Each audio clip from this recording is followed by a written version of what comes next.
We're developing a society because of all of these different toxins known to affect brain function. We're seeing a society that not only has a lot more people of lower IQ, but a lot fewer people of higher IQ. In other words, a dumbing down, a chemical dumbing down of society. So everyone's sort of mediocre. That leaves them dependent on government because they can't excel. We have these people of lower IQ who are totally dependent. Then we have this mass of people who are going to believe anything they're told because they can't really think clearly. And very few people of very high IQ who have good cognitive function who can figure this all out. And that's what they want. So, you can kind of piece it together as to why they are so insistent in spending so many hundreds of millions of dollars of propaganda money to dumb down society.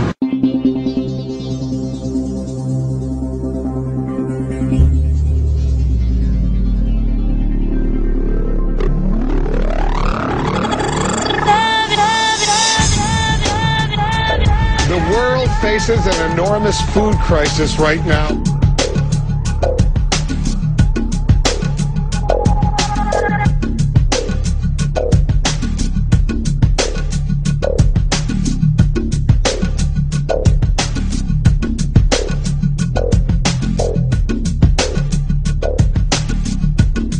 He who controls food controls the world. Mankind is facing a massive threat. But it is not the threat of global warming or the threat of terrorism. It comes in the form of an insidious set of food standards known as codex alimentarius. This legislation brings with it the control of all food and effectively criminalises nutrition.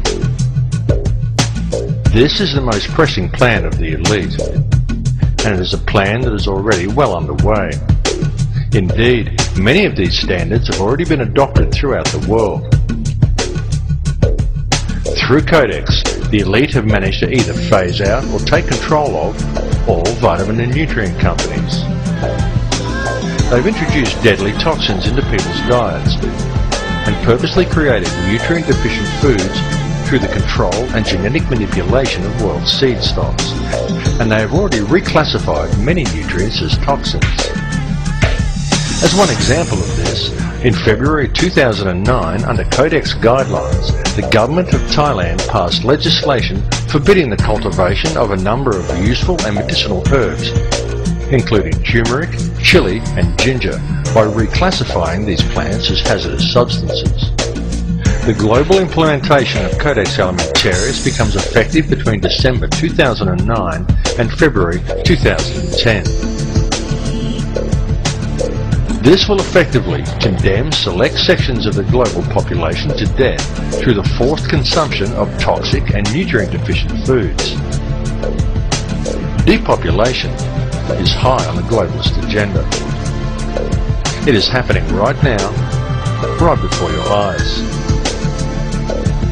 They are doing it in the Middle East with wars and starvation, and in Western countries with food toxins, water toxins and aerial spraying. The underground seed vaults being constructed around the world are not to protect the world's seeds from any coming catastrophe.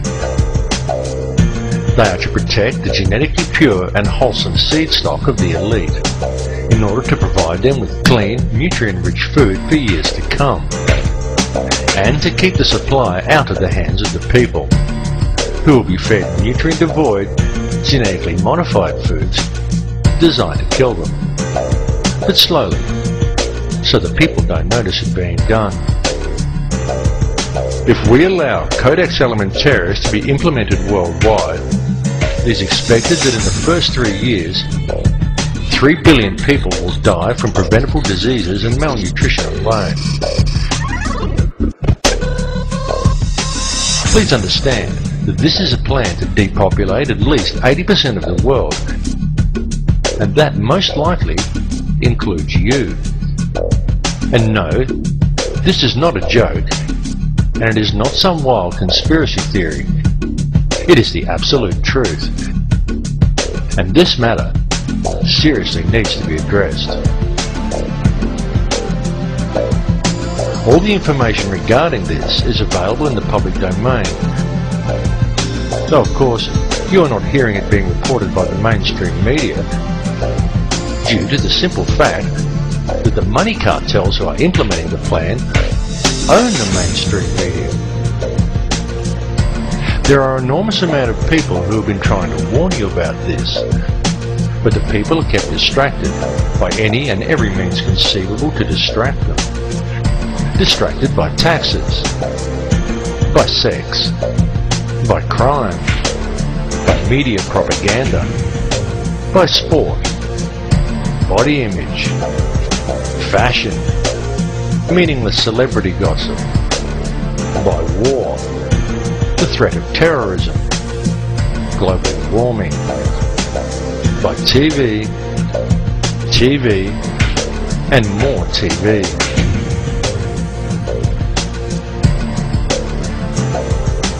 Bringing this information to the public is the most important and challenging task humanity has ever been faced with. This time, what is at stake is our global survival, and it is a situation that we cannot allow to be ignored. Here's what we can do to change the world right now to a better ride. Take all that money we spend on weapons and defense each year and instead spend it feeding, clothing, and educating the poor of the world, which it would many times over, not one human being excluded, and we can explore space together, both inner and outer, forever in peace.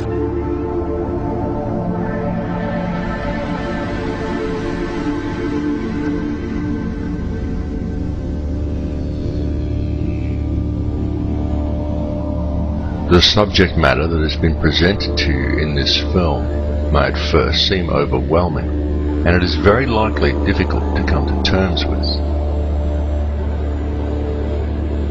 It is important to understand that the information has not been presented in order to instill fear, but rather to raise an awareness of what is truly happening in our world. It is not the time for despair at this information, but rather it is an opportunity for new hope.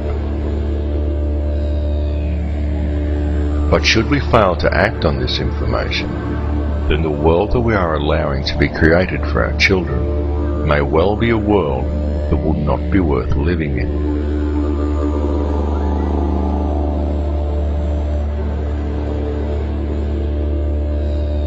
The reality is that this world does not have to be this way at all. It does not have to be heading in the direction it is heading. People do not have to live in a never-ending sea of self-generating debt. Wars do not have to be fought, and children do not have to starve.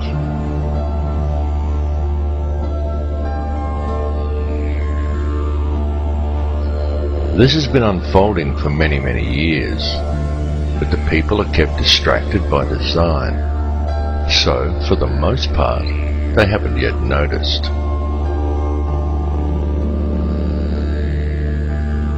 Whatever your perception of this reality is, you need to understand that a clear and present situation exists on this planet.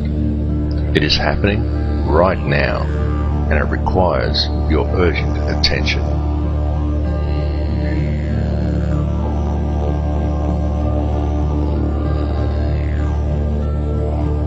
Can you see how this has been done? Can you see the reality that we have been collectively taught as whole societies to ignore everything around us and to focus our attentions on the collecting of as much money as possible from either working for or profiting from another human being, and then to use it to buy as many baubles and trinkets as we can in order to gain more status in our society. And we have been convinced by television that such pursuits are actually the meaning of life.